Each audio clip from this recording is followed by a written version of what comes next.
Kathy! You're Kathy Hoyt, right?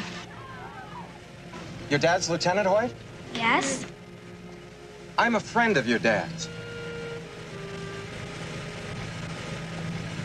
He's been shot. Shot? Your mom's with him now, and she wants me to take you there. How bad is he hurt?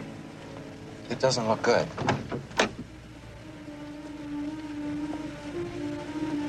My mom always said I should wait for her if something should happen. Listen, I know exactly what you mean, and you're right. You should never get into a car with a stranger. But as you can see, I'm a policeman. Honey, your dad may be dying. Dying? He's asked to see you.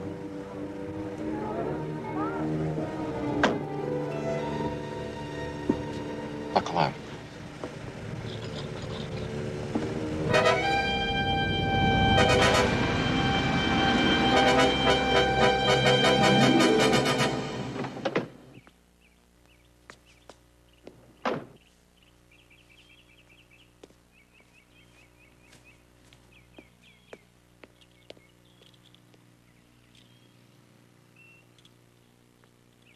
I am home, and I picked up the cleaning. Ba ba be da dee da, ba ba. And Kathy, Kathy's not here. where is she? But today was the club luncheon. I didn't get home till half an hour ago. Where's Kathy? I brought the tuna casserole. I had to wait until the dishes were clean. Come on. She's not here. I called the school. I called her friends. Honey, one of them saw her getting into somebody's car. Oh, no. Oh, God. Oh, my God. Unit zone 3, stand by, 3X26, go ahead. I should have been there to pick her up. I always picked her up, but it was this luncheon, and she wanted to walk home. Hello, Molly. This is Mr. Hoyt, Kathy's father. Yes. Hi. Molly, Kathy didn't come home from school this afternoon, and I was just wondering if maybe... It's all right, Lieutenant. Let me down for you.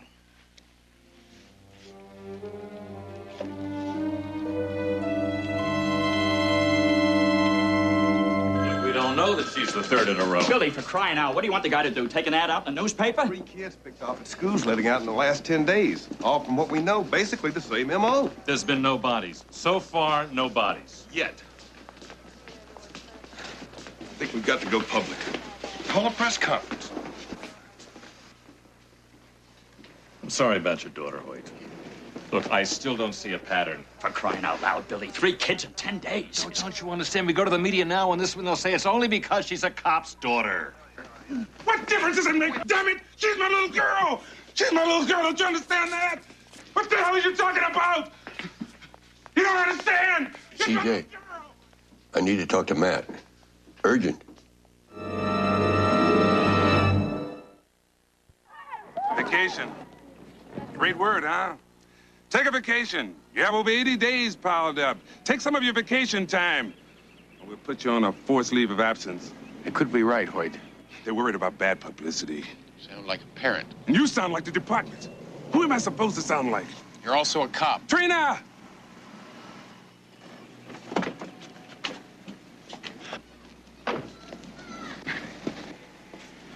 How's his wife? Not well, Houston. She thinks it's her fault. The doctor said she's heading right for a nervous breakdown.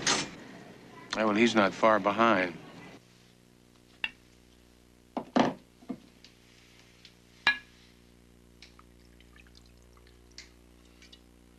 You mind? No, help yourself. Had any breakfast yet? Look, chances are the man that kidnapped your daughter's done this kind of thing before. Now, there's got to be police records. We keep a list. Known sex offenders. Last night, primary count, 192. Now, we've got to get our hands on the court records and probation reports. Impossible. Extension 1154. Nothing is impossible, Hoyt. Most of those court records are sealed, privileged information. Takes a lots of red tape and a month of Sundays. Would you just wake up? You told me that you didn't care about your 18 years on the force. You told me that you didn't care about breaking any laws and any rules. You didn't care about anything but getting Kathy back. Well, that's all I care about, Hoyt. But you have to help me. We don't have time to sit around and wait for bureaucratic red tape. Mrs. Hoyt, I need a favor. I want that list of names. 192. This is the first girl who was taken. It's 11 days ago now. Apparently, she was coming out of a junior high school that's 7 miles from the school where Hoyt's daughter was abducted. This is the second girl who disappeared. Nobody saw it happen. She was 11 years, 7 months, 7 days old, and she just vanished off the face of the earth. Hoyt's daughter. According to the police report, only one girl remembers seeing her get into a car. Yes, a green sedan. Green, blue, blue, green. Well, that's something. At least we've got it narrowed down to 2 colors. How do you feel about breaking into the Department of Motor Vehicles computer? And checking out the 192 names against their car registrations, seeing how many turn up green and blue? It's a long shot, but narrowed down the list. Maybe I can help. My ex works for the DMV. He's a supervisor in Oakland. Are you on good enough terms with him to ask a favor? A lot more than favors. He says I still have custody of his heart. What do you want from me? We need help. Somebody is kidnapping little girls. Your girl? My girl. But there are others, too. And there's no reason to believe that he'll stop at just 2 or 3. Young girl, huh? We are asking you to help us save lives. Cut through some red tape, save some time. What do I care? I'm a busy man, huh? My daughter's been kidnapped. Doesn't that mean anything to you? You don't give a damn about your daughter. I've got a daughter of my own, 16 years old, shacking up with some creep. Got hair coming down to his belly button. Some greasy, lousy. What the hell do I care about your kid? I'm gonna turn you in. I'm gonna report you, lieutenant in the police department trying to corrupt a public official. Osborne! Stay away from me!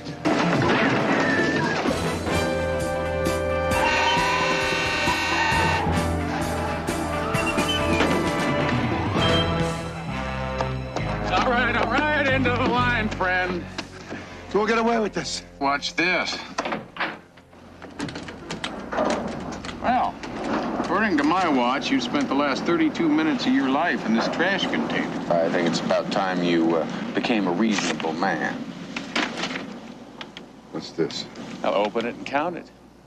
It's $10,000. It's part of the reward I'm putting up. Now, I want you to help us find Lieutenant Hoyt's daughter. I want you to open up your computers and your files on child molester cases. Now, when we get the information that we need, there'll be another $10,000 in it for you, plus a bonus. Bonus? Your little girl. Your daughter. Now, I don't know how I'm going to do it, but I'm going to do everything I can to get you two together. Someplace, alone, at a mountain cabin, a Hawaiian beach. Something. Now, I can't guarantee that she's going to stay and talk to you. That's up to you. But I'm going to get you together. And you're going to be able to talk to her. You're going to be able to tell her how much you love her.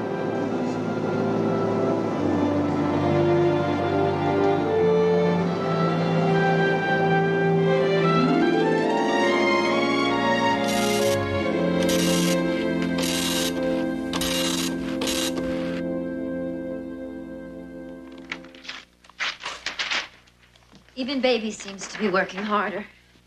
I can't believe Houston got a hold of these Hall of Justice files. I always told you since he was knee-high to a human, he could charm a polecat out of a tree. Well, if you're referring to the files, Charm didn't have anything to do with it. Where'd we get all the mugshots? From Hoyt's friend, the one who originally came up with 192 names. He arrived a couple of hours ago with several cardboard boxes, put them down, and said he was getting amnesia because he didn't want to ever remember being here. Where is Hoyt?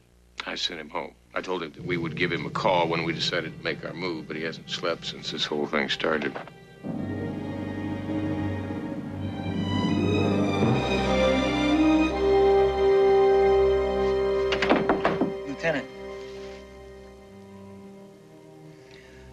They found a grave.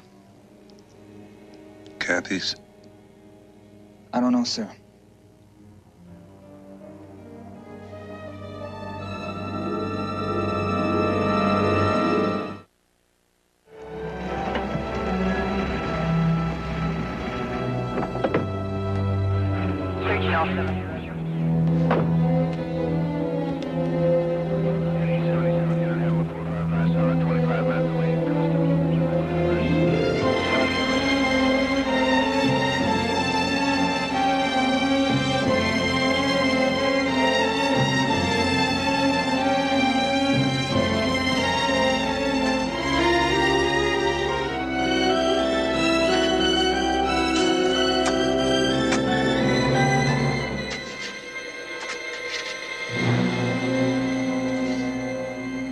Blonde. It's the blonde one.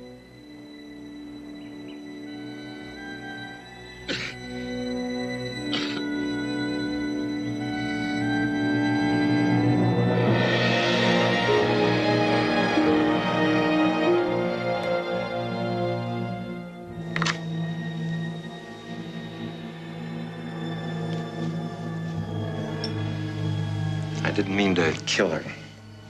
I never mean to kill them. It just happens. I just want to touch, pet them.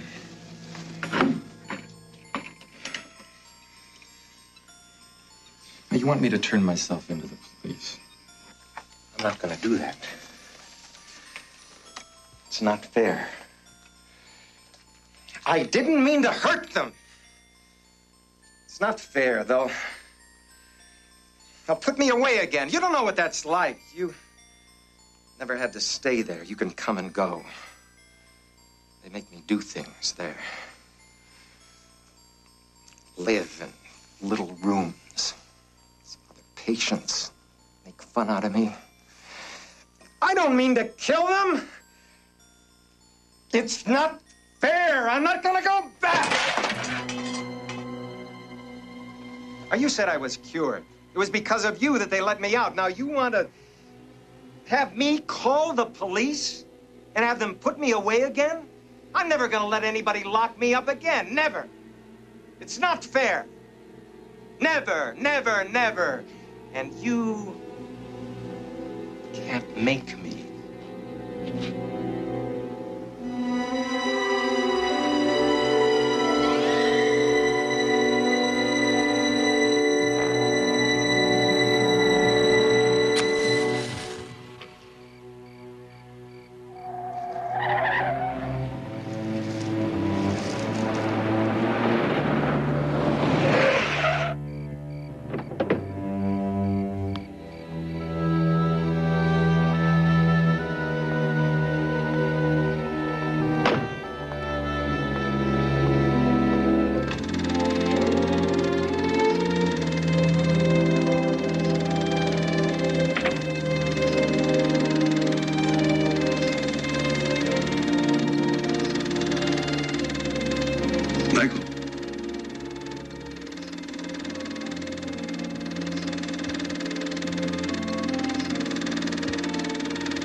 Just wondering what it feels like to be crazy. Or if this is it.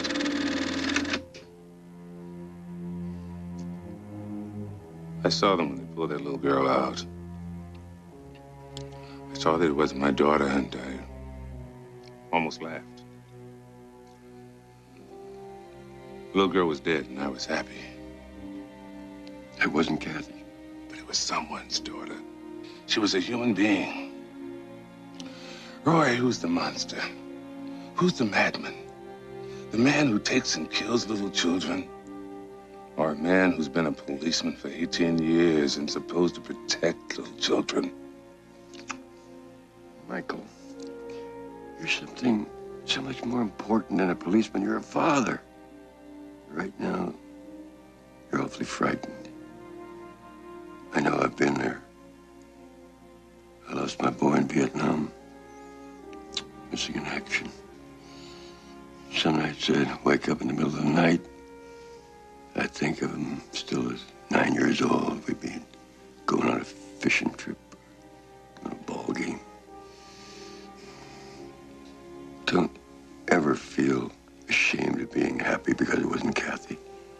It's a normal reaction. Now, come on. That says we're about ready.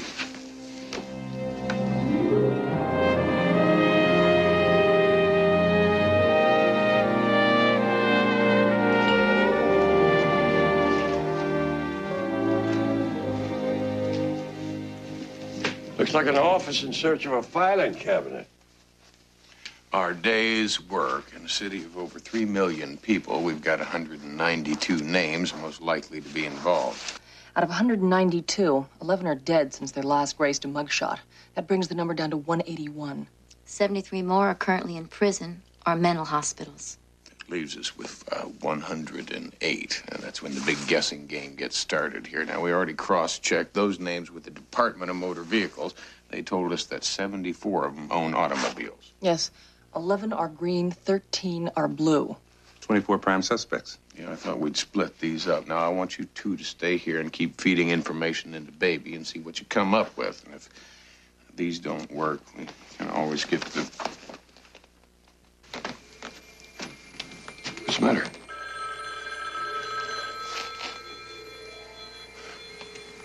Don't bother. I know who it is.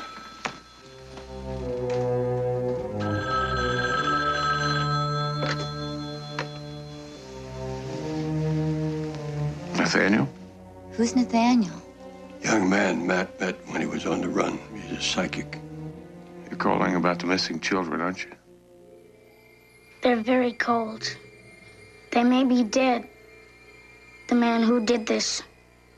He pretends he likes to laugh. He dresses up and he pretends he likes to make children laugh. Anything else? The man who pretends he likes to laugh. He's going to kill you.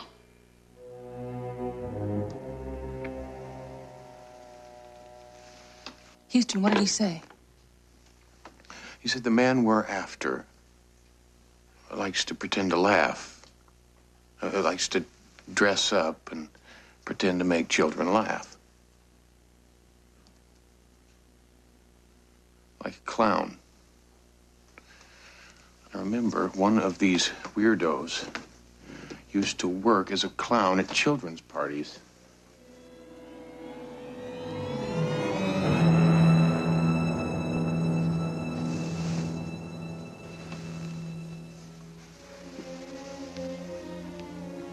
This is him. Address? Just his doctor's.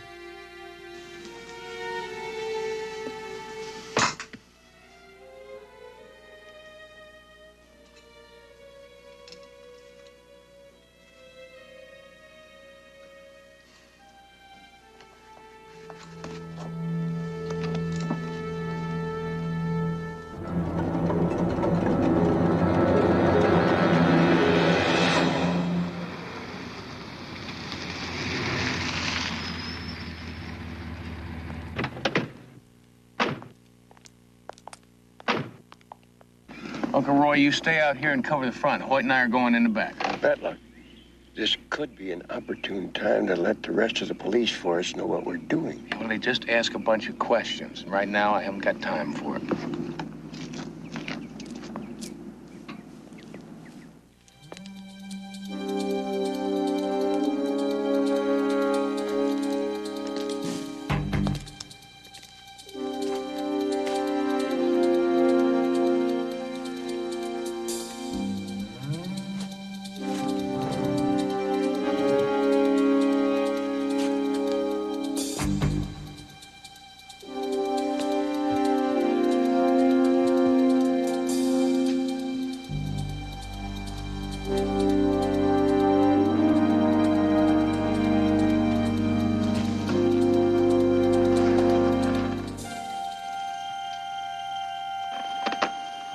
Kathy's.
Chopper just called in. They spotted him.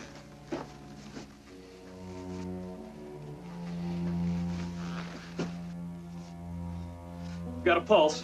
Let's get him out of here.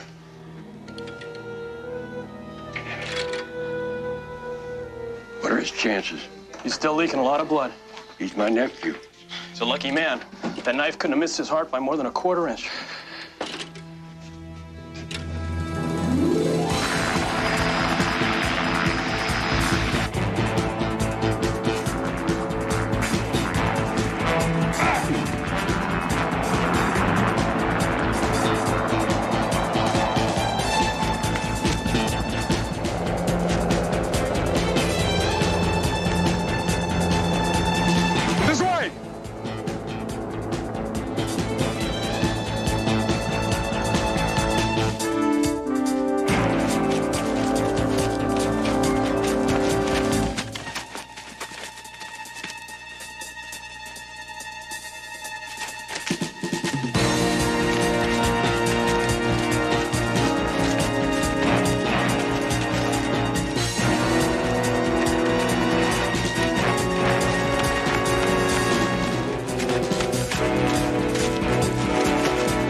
What are you gonna do, cop?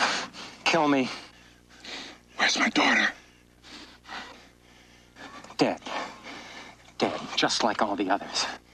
What did you think I was gonna do with him? No! No! No!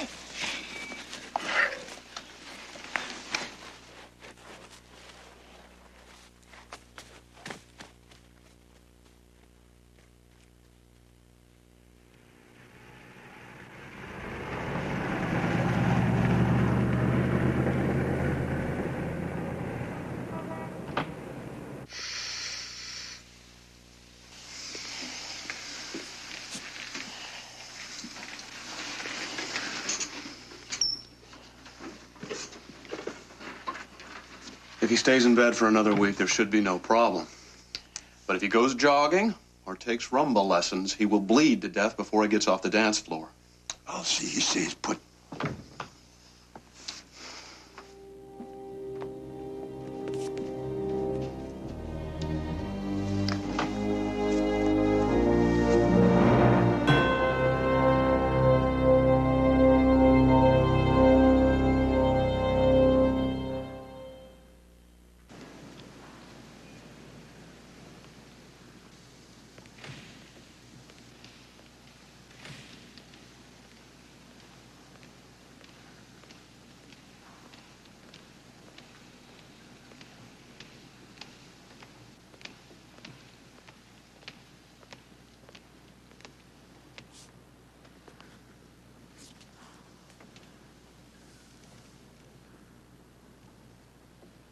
Matt's gonna be all right.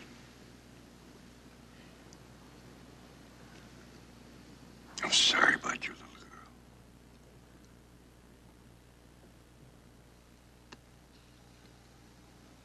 No. All my life I've been an outsider. Black. You folks got us outnumbered 9-1. That's not bad. Proud to be black. But you can see what I mean about being an outsider. Alone. That wasn't bad enough. My folks didn't have sense enough to be poor. Father was an architect. Grew up right in the middle of a white neighborhood. Not even a Baptist. Mom was a Catholic. Who ever heard of a black kid being an altar boy? Oh, God, she was just a little girl. Why would anybody want to hurt her?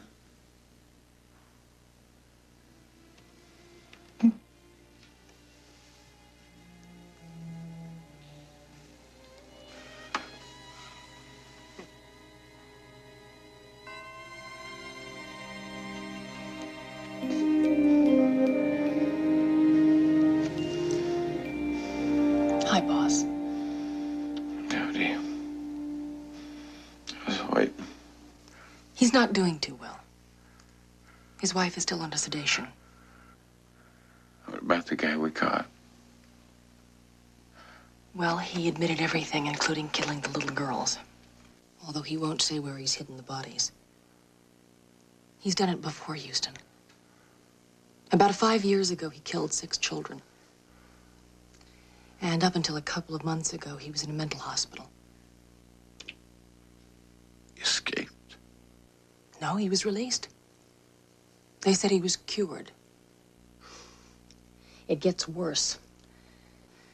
Apparently, he comes from a very wealthy family, and they've hired a couple of heavyweight lawyers who say that his confessions mean absolutely nothing, and that you and Hoyt have violated his civil rights by tracking him down. What's batting around the courthouse? 50-50 that he'll never stand trial.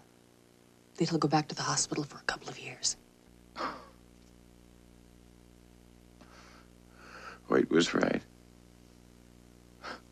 Who's crazy? We tried to stop a man from killing more children, and we let him go because we violated his civil rights. I mean, where is the sin? Houston, calm down.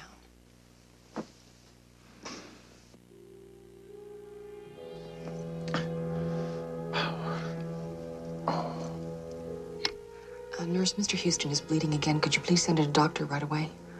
You gotta get a hold of Uncle Roy. Tell him to go watch Hoyt. If he finds out that the man is gonna be set free, there's no telling what he might do. Mr. Houston, you're gonna have to lie back and be quiet. Sweetheart, you're gonna have to leave.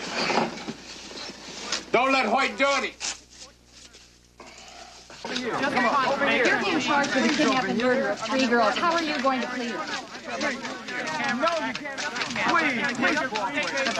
Well, as you can see, the suspect has chosen to remain silent in the face of our cameras. Ironically, it will be this very corridor tomorrow morning where the suspect, Caleb Martin, will be brought down again, this time on arraignment for charges of kidnap and murder. Charges which many people feel that, despite the body of evidence, will be thrown out because of possible illegal procedures used in his apprehension. I'm going to bed.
Please, over here. On that one specific area. No, you can't.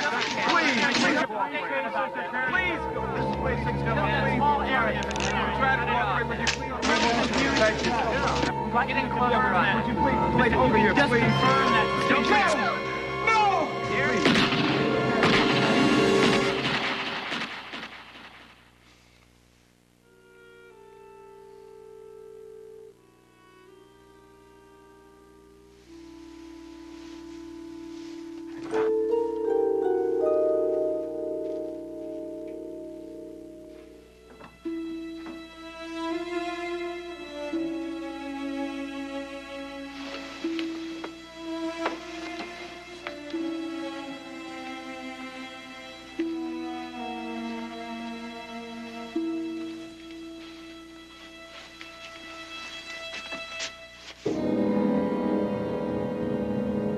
Think, Michael. Don't do it. Don't make me use this, Roy. Just let me go.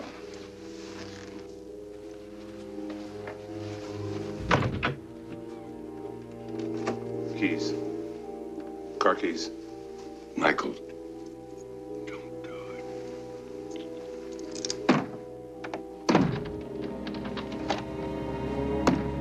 Michael! You can't do what you're gonna do!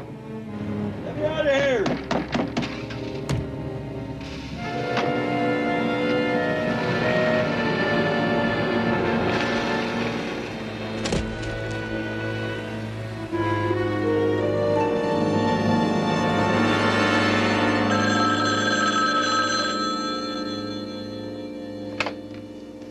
Yeah? Matlock, it's me. He got the drop on me. Hoyt got away. I gotta stop him. He'll listen to me. Call the police. You can't do that. If the police get there first, it'll ruin his career, and that's about all he's got right now.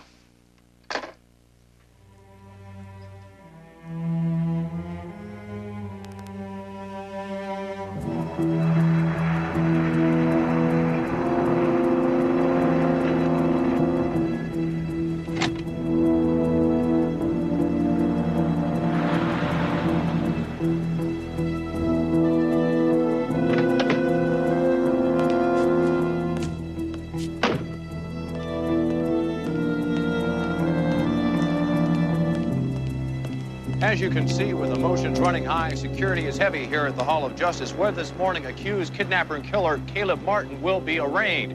Now, everybody, including people inside the Hall of Justice, must pass through a metal detector.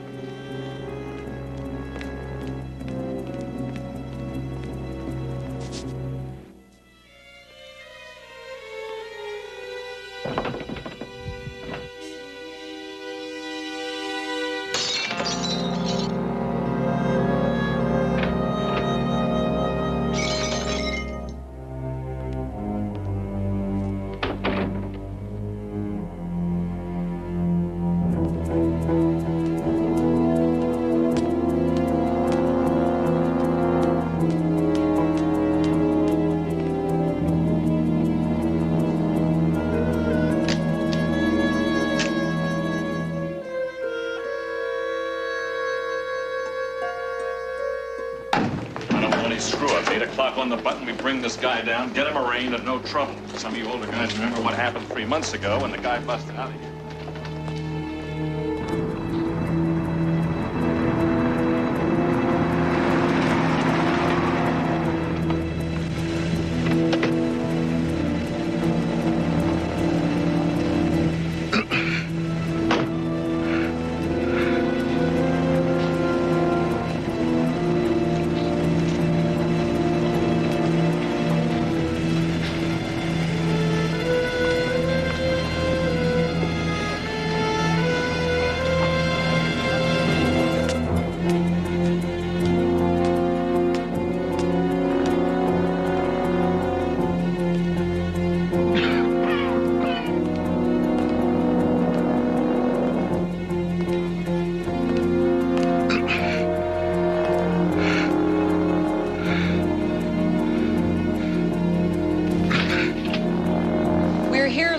Hall of Justice, where Caleb Martin, accused kidnapper and killer of 3 young girls, will be arraigned in just a few minutes. Though he has confessed to the killings, Mr. Martin steadfastly refuses to discuss the disposition of the bodies. His attorneys and police officials also have refused to comment on this volatile case. However, this reporter has learned that just 5 years ago, Caleb Martin was convicted of killing 6 children. At that time, a judge ruled that Mr. Martin was criminally insane and remanded him to the custody of the state mental hospital.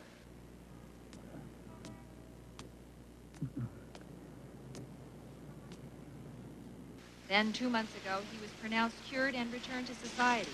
Soon, a wave of terror swept through our neighborhood schools and playgrounds. 3 girls now lie dead in its awful wake.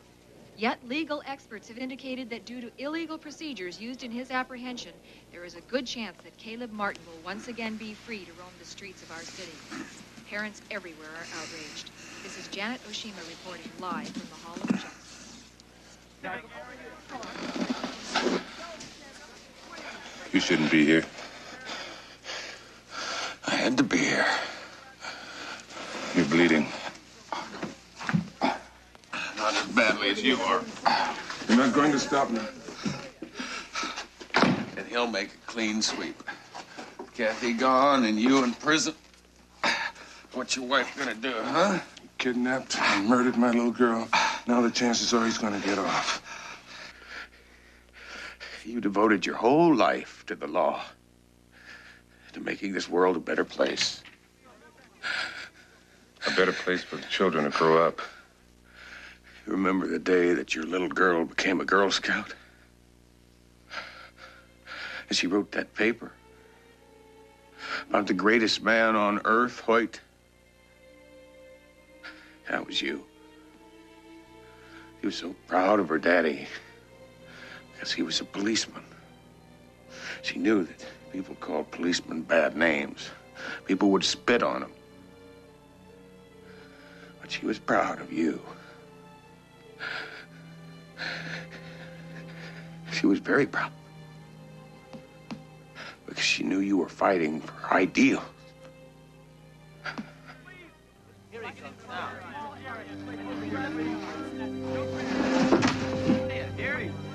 Stand back, all right? Oh, we gotta get some please stand back, all right? Over here, just over here.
This is Lieutenant Hoyt. I need an ambulance. I'm in 310.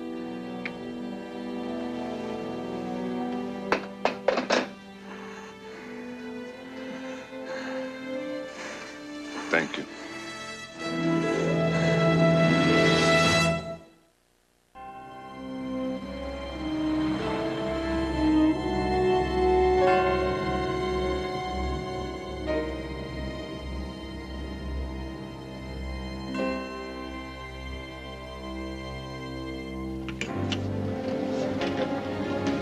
Mommy! Daddy! Kathy!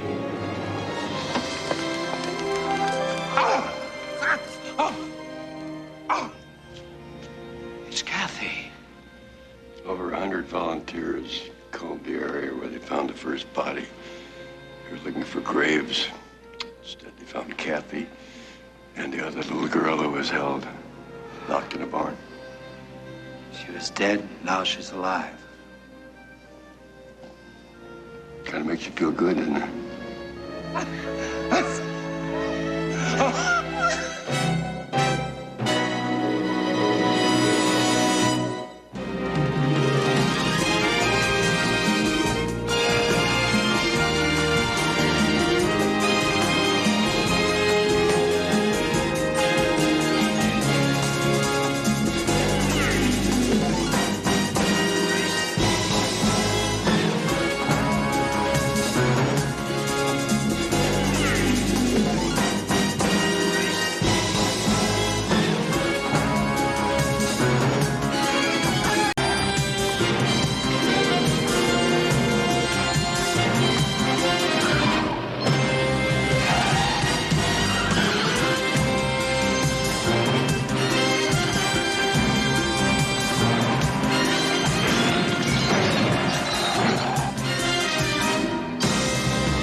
Throw parties like that back home, Houston.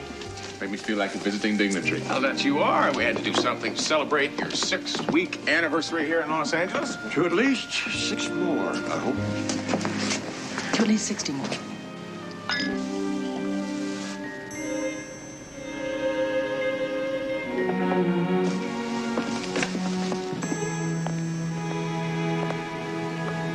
You think they're serious? Well, if I don't miss my guess, we'll probably be hearing wedding bells. Robert, I am so excited about tomorrow. The most famous recluse since Howard Hughes. I mean, he's turned down Barbara Walters, Dan Rather, but he's agreed to talk to you. I've got more important things on my mind. More important than preparing for an interview with Richard Daniels. Daniels doesn't give interviews to just anybody. Yeah, I know. But right now, I am distracted by something. By something that I want to say to you. Sounds serious. Yeah. It's amazing how I can be so witty and urbane in front of television cameras, but standing here in front of you, my stomach has butterflies like I wouldn't believe. Why? Well, when I came to LA, I was determined to concentrate on my career. Of course, I knew that you and Houston were here, but, well, I didn't expect to fall in love with you. I know I'm not as classy as some of the guys that you've dated, and I know I'm on the treadmill trying to carve my way. And you will. CJ, I want to marry you. Does that mean no? No. I mean, no. It means I don't know what to say. Well, say yes. Say you need time to think about it, but whatever you do, don't take too long. I don't think I could stand that. I'm tempted to give you an answer now. But the lawyer in me has trained me to examine the evidence further. Trial by jury.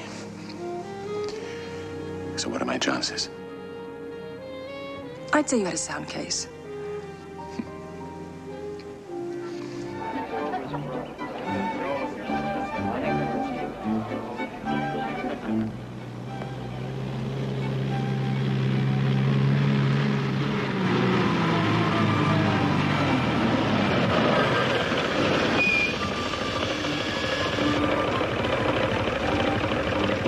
Yeah, we've got the birthday cake.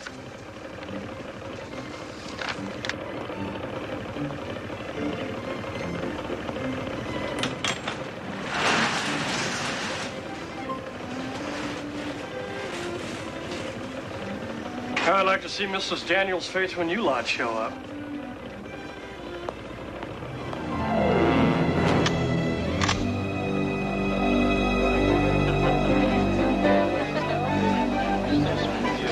Excuse me, Mr. Tyler. We're ready for you up at the house. I'll be right there. Thanks, Eddie. Sorry. Well, a reporter's life is full of interruptions. We better hurry. I'd hate to be demoted to weatherman.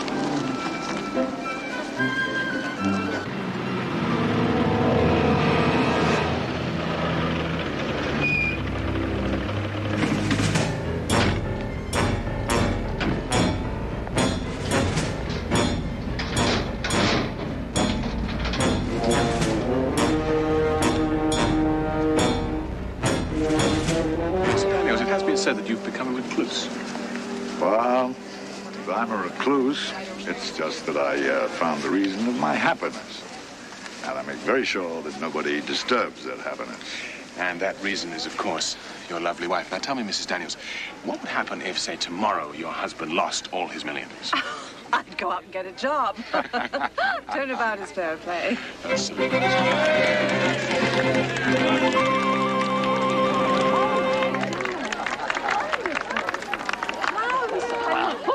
Clouds.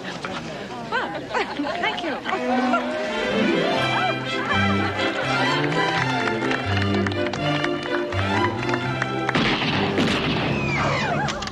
Don't anybody try to be a hero. This is a kidnapping. Now look, I'll go with you. I'll do anything you want. But leave my wife alone. Turn that thing off! No, no!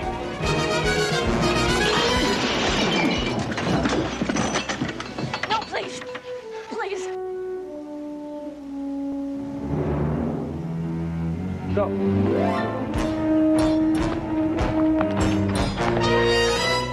We'll call with instructions. CJ, call the police.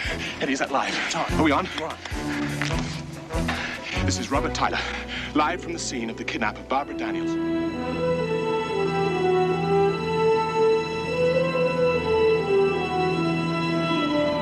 You're about to see exclusive coverage of today's daring kidnapping of Mrs. Richard Daniels, wife of the reclusive multimillionaire. We'll call with instructions. According to FBI and local police officials, no ransom demands have yet been received. More news after this commercial break. CJ? Oh, Matt, thank you for coming. We heard about the kidnapping. Are you all right? Fine, just a little shaken up. He feels responsible for this. That's ridiculous. Not his fault. Yeah. All right, hang on. Robert? Mm-hmm. Robert, I've got a woman on the phone says she's Barbara Daniels. What? She says the kidnappers wanted to read a message on the air. Well, how'd you know it's really her? I don't. What should we do? Ask her the name of her dog. Mrs. Daniels, what's the name of your dog? Marzipan. Marzipan? Oh, boy, that's really her. All right, Bill, I'll take it live. Hold on, Mrs. Daniels.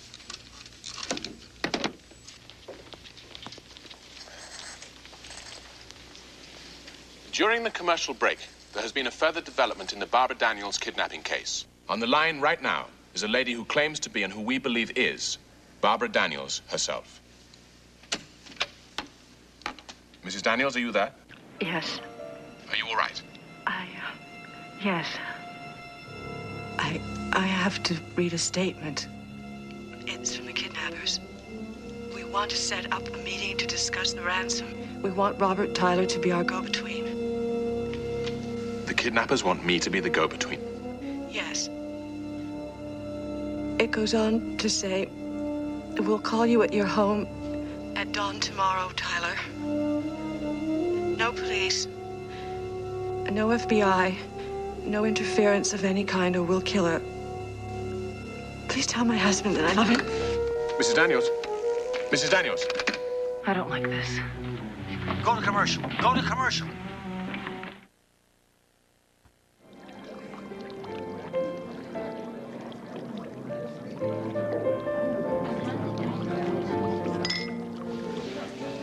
Wish Robert was here with us. Well, romance conquers all except for requests from the FBI and the police. It's scary how I feel about him, Houston. You love it? I think so. It's just that it's been sort of an ongoing thing with me ever since I was a little kid and my dad died. I think I've been afraid to love anybody too much. Afraid they'd be taken away from me. Well, I'm still around. Look, CJ, if you really love Robert, and he loves you as much as he seems to, I can't think of anything else that really matters. Nothing does. It's just that I'm afraid to lose him. And if he is going to meet with those kidnappers, Houston... Well, I know a pretty good private eye that will probably offer some discreet protection. What would I do without you? Probably have to pay for the dinner. Yes. Cheers.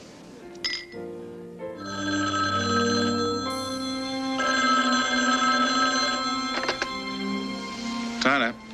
Not very clever. We agreed, no cops, no FBI. And there aren't. Shut up. There's a cop in a milk truck 150 feet from your front door. And a little bit further up the street, there's a couple of feds in a utility truck. Look, I can explain. I should kill this woman right now. But I won't. As long as the feds and that milk wagon are out of there in 20 seconds.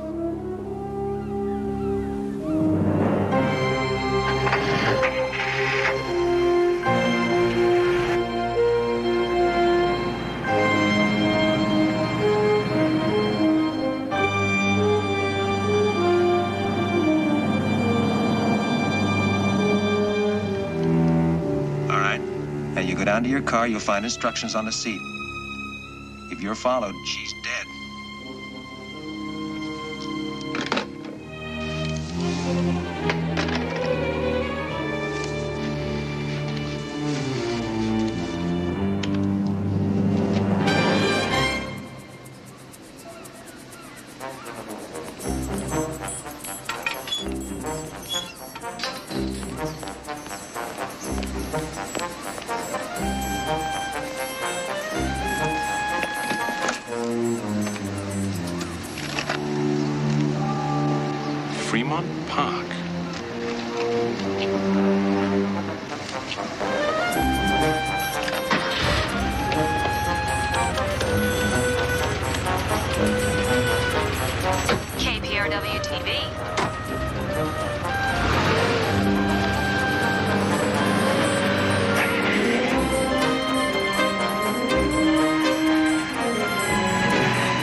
at stake.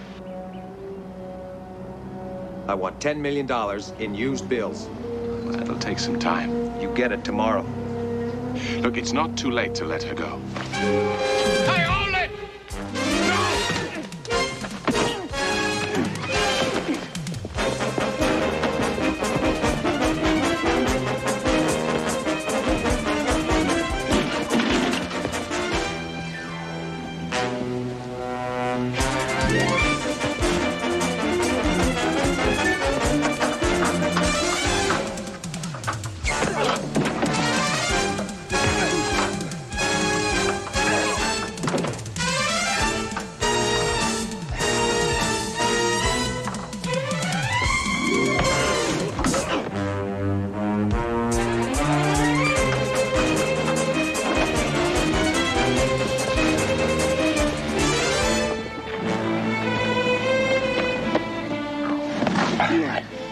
I think so. Thank you. You saved my life. Yeah, well, the kidnapper got away. That could cost Barbara Daniels her life.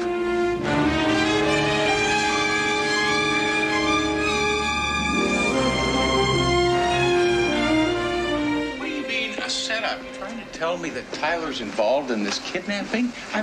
White, they tried to kill him. You thought they tried to kill him. I don't believe this. You said yourself that he was going out to meet a man that could be a cold-blooded killer. Grandstanding. It smells of it. What was the news truck doing there? Just trying to cover a story, White. I mean, he called him on his car phone. Why couldn't your friend make any kind of ID on this guy? He never saw him without the ski mask on. How come this guy didn't just rub your friend out right there on the spot? White, I can't believe... How come your friend just happened to be filming at the Daniels estate at the time the kidnappers decided to strike and got it all on film? How come they called your friend while he was on the air? Add up all the footage so far, and you got yourself one hell of a network primetime kidnapping expose. Brought to you by Robert Tyler. You ask too many questions. I have to make up for the fact that just because CJ's in love with this guy, you're not asking any.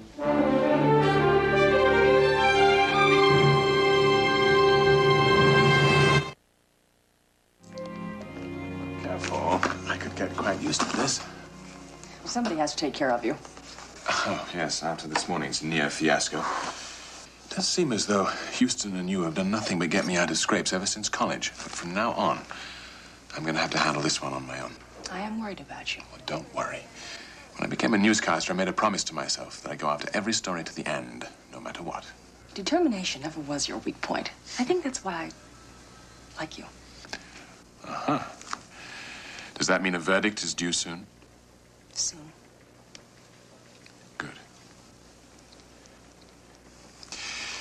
Good, because I don't want to go to New York without you. Yes, a network job has opened up, and, well, I think I've got a pretty good shot. I think you've got a great shot at it. If those New York network moguls don't like you, they're crazy. You know, when I'm with you, you make me feel as though there isn't anything I can't do.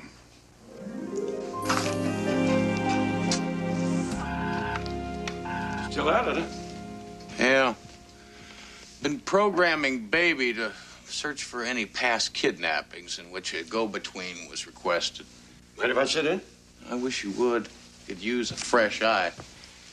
For hours, I've been going over newspaper articles, journals, newscasts. I tell you, did you know that there are over 600 kidnappings a year? What's the matter? Nothing. Just wondering where you got the tie. What's the matter with my tie? Nothing. It's fine. On with the show. Right. I know this haberdasher in London. Sells the best ties in the world. If you don't like my tie, why don't you just come out and say so?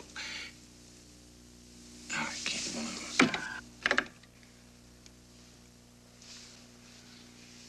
Wait a minute. This man, it's the same man I saw in the park. That's Barbara Daniels' kidnapper. How well do you know Robert Tyler? Take a look at the byline on the story. By Robert Tyler. You suppose that Hoyt's suspicions about Robert might be right? Hi, guys. What are you two talking about? Oh, we were just trying to decide which was the best golf course in Los Angeles. I've had an urge to play ever since I got here. Oh, the country club. Houston could have told you that. Houston, have you seen that file, the Stewart file that Oh, never mind. I've got it. CJ, I'm concerned about Robert.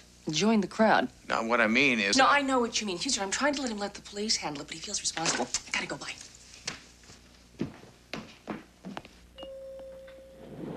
No sense jumping the gun, boy.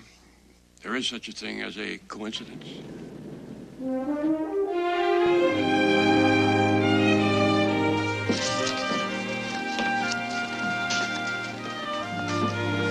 Ah, Houston. You got a minute? Sure.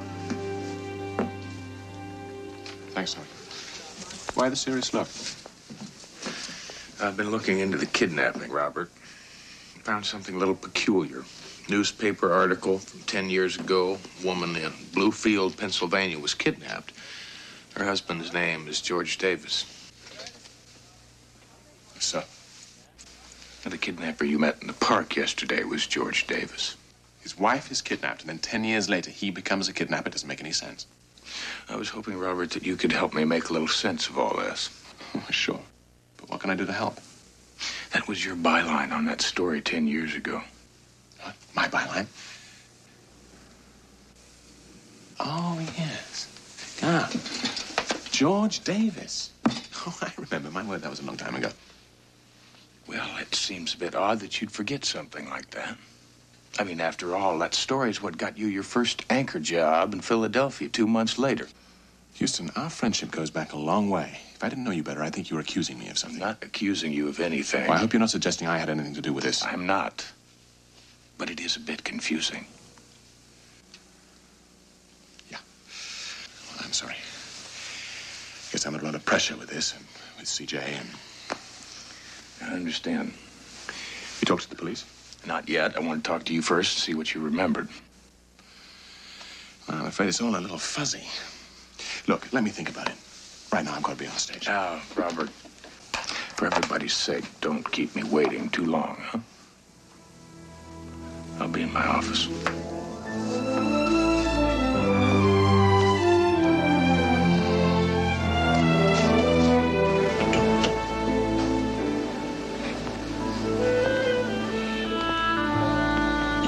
You all right? I don't know. Look, I started out to try and vindicate a friend. Now, I'm not sure he's the man I thought he was. You gonna tell CJ? Well, what if I'm wrong? I don't even know what I'm doing. Yes, you do. You just don't like it.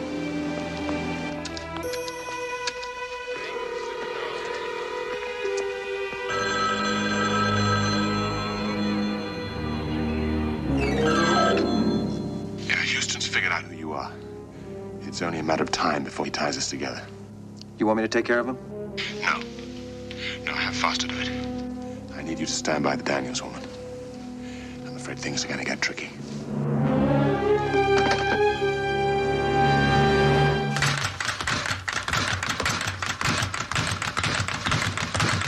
Houston! Houston! You told me to tell you when an hour was up. Thank you, Chris.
see his face. It happened so quickly. Well. Nice workout. I just don't believe it. I've known Robert for years. People change, Houston. Your friend wants to be a star. Badly enough to try and have me killed? Can't prove a thing. What's going on? Are you all right? Houston? CJ, I went to see Robert this afternoon. I'd been working with Baby to try and find a link between this kidnapping and past kidnappings. I ran across a newspaper article written by Robert 10 years ago about a man named George Davis. His wife was kidnapped in Bluefield, Pennsylvania. Well, what does that have to do? CJ, George Davis was the kidnapper that I saw in the park.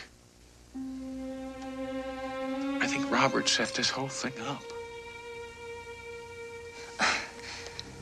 The Barbara Daniels kidnapping. Houston, this is crazy. I wish it were. But why? Fame, ambition, money. I don't believe this.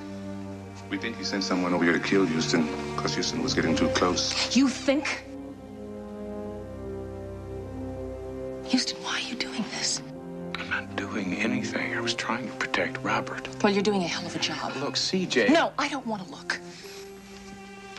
All I can see is that because of some blind jealousy, you're accusing somebody I happen to be in love with of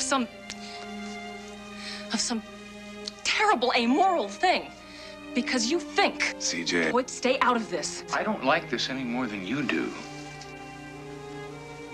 Why do I find that so hard to believe, Houston? I thought I knew you. I thought you were my best friend. I am your friend.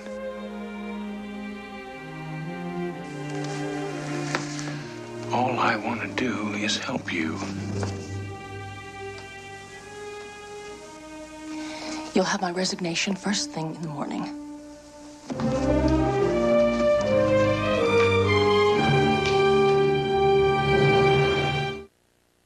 Foster bungled it. If we don't move fast, we're blown. We'll try again. No.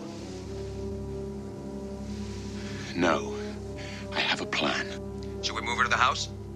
Yes.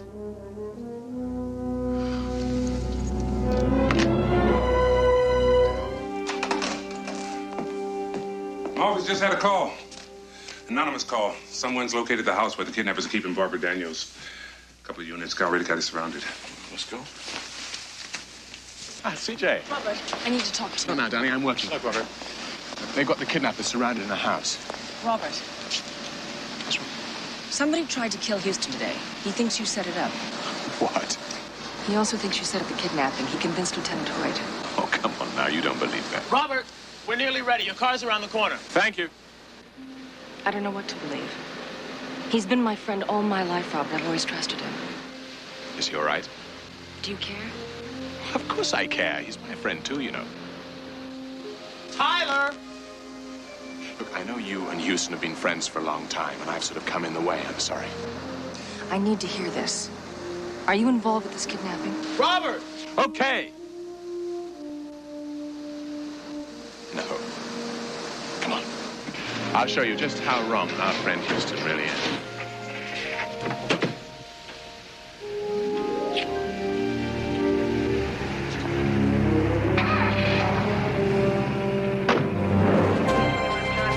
This is Hoyt. You're in a can't-win situation. Come on out, now.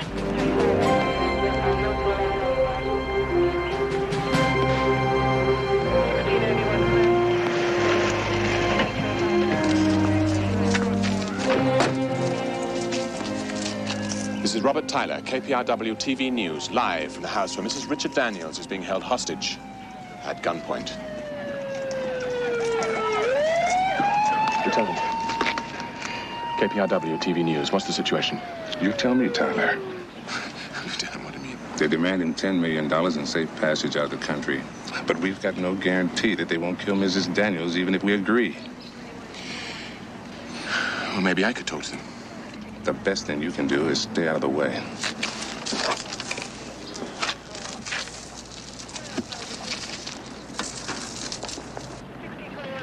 Looks like the curtain just went up on Act 3, huh? Kicker is, we gotta play this thing off like the real thing. There's no telling what he'll do. Kidnappers. You in there. This is Robert Tyler. I want to offer an exchange for Barbara Daniels till you and the police can come to some sort of agreement. I promise you this is no trick. I just don't want to see Mrs. Daniels hurt. So I'm willing to exchange my life for hers. Oh, no! Two things. You cost that woman her life.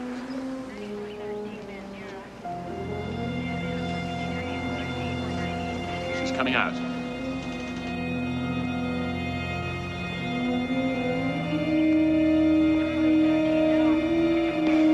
All right. You can see that I'm unarmed, so let her go.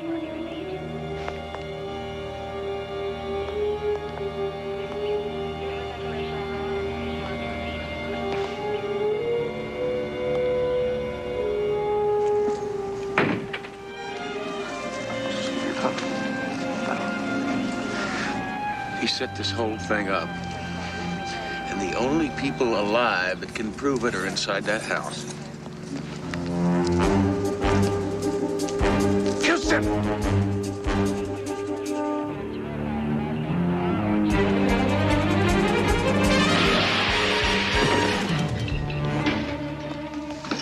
All right, loose a gun. Game's up, Tyler. Take your friend George outside here and let him tell the world what a fraud you really are. I don't think so.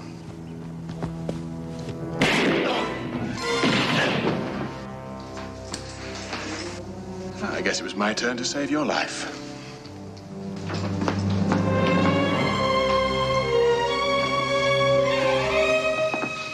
See you on the news, pal. Light and clever. Over here, please. Don't bring that up until we tell you. Here. I can't thank you enough. Well done. I'm so frightened. Thank you. That's all on the line of duty. Really appreciated it.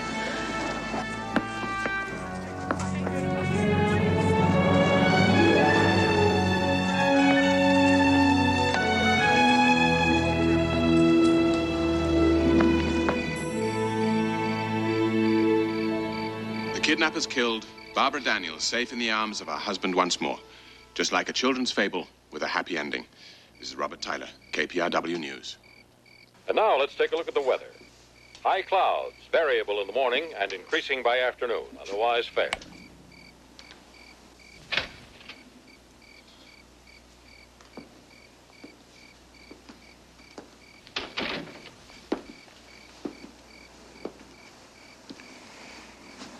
Guess who? I can't imagine. The next Walter Cronkite. Not even a congratulatory kiss. You got the network job? The network moguls watched the kidnapping from start to finish. I'm glad for you.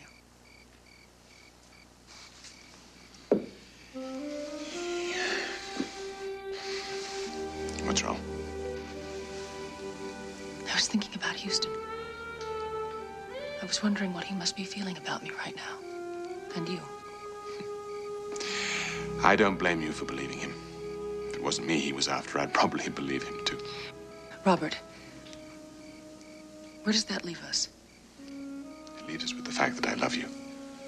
And I've asked you to marry me. And you still haven't said yes or no. CJ, don't you believe that I love you?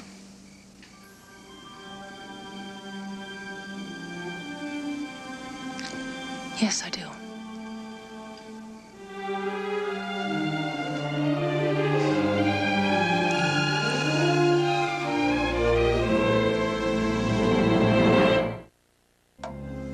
I can't believe it. I mean, he shot George Davis down in cold blood right in front of my eyes. By all accounts, self-defense. At least that's the way it looked. Self-defense, hell. He was getting rid of his witnesses. Yeah, he's home free. Let me quote one of the great philosophers of our day, Yogi Berra. The game isn't over till it's over. Now it's over. I lost. Bad part about it is I lost CJ along the way. Talking about me again?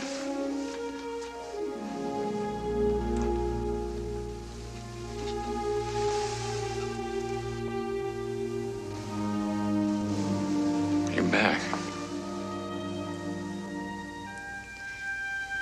Sometimes the truth is very difficult to accept. You know, I really didn't mean to hurt you. I know. I should never have doubted that. But it doesn't make it hurt any less, Houston.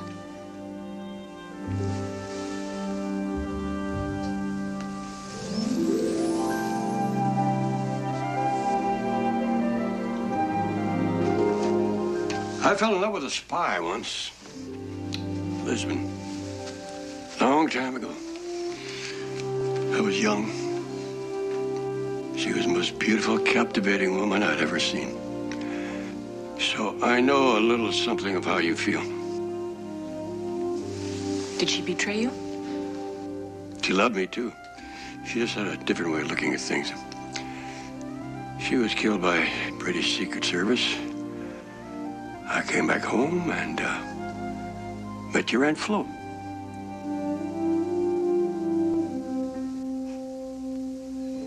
What do we do now? Why don't you let Uncle Roy and I handle this? You've been through enough already.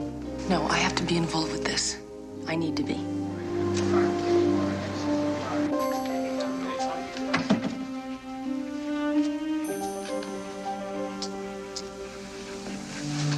Robert. Hi, darling. What's up? The jury is in.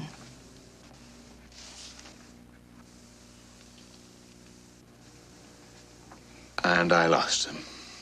I know the truth now. Houston got a call from Mrs. George Davis. But that's impossible. I mean, they've been divorced for years. Apparently, she kept in touch with her ex-husband. It seems he made tapes. Tapes? Of your meetings. He wanted a record just in case. She's staying at the Samoan Sea Motel. Room 40. Houston is going to meet her there tonight. Why did you come here and tell me this? Because I still love you.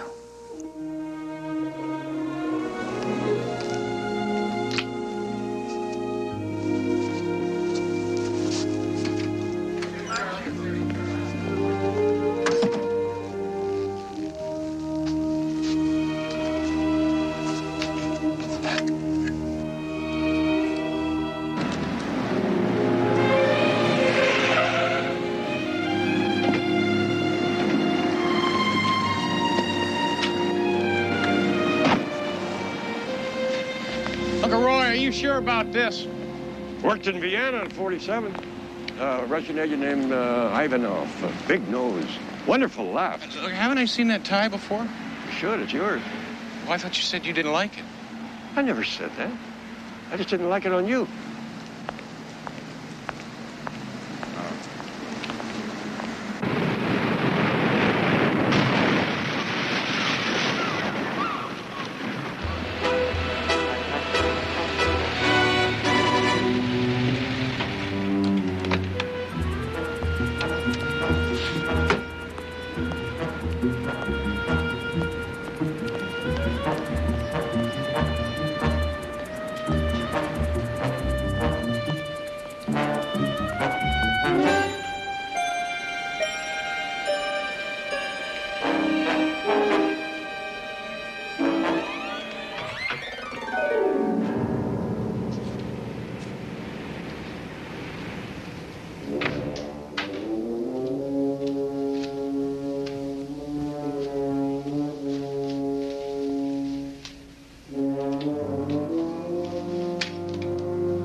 Mrs. Davis in Pennsylvania. What makes you think we can afford twice? I found one tape. I want to make sure it's the only one. Do you know what happened to George? You killed him. Precisely. With no witnesses. And the same applies to you. Even to me, Robert. Oh, CJ. You set me up. Hook, line, and sinker. We could have had everything, CJ. Everything.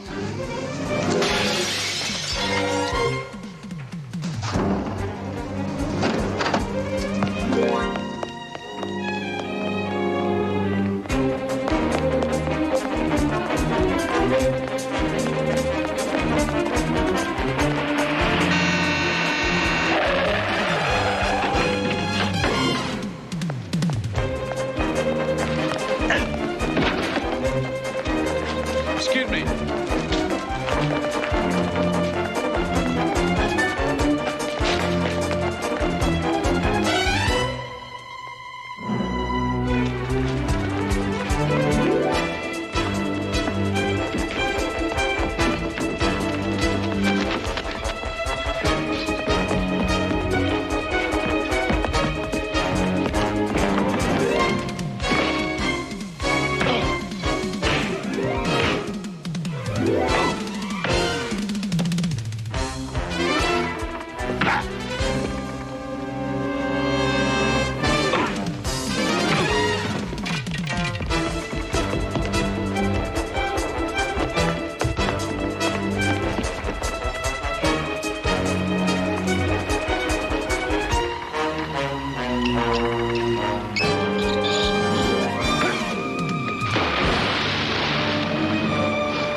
Famous newscaster confesses murder and kidnapping.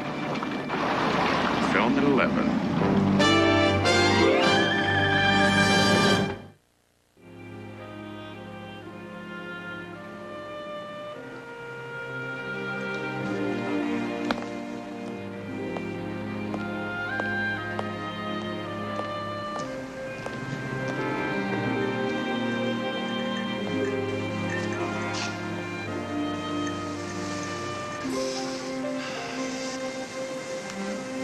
Scotch?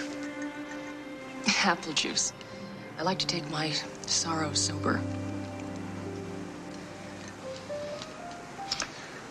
Was there anything I can do? Mm-hmm. You can erase the last 6 weeks. Glue my heart back together.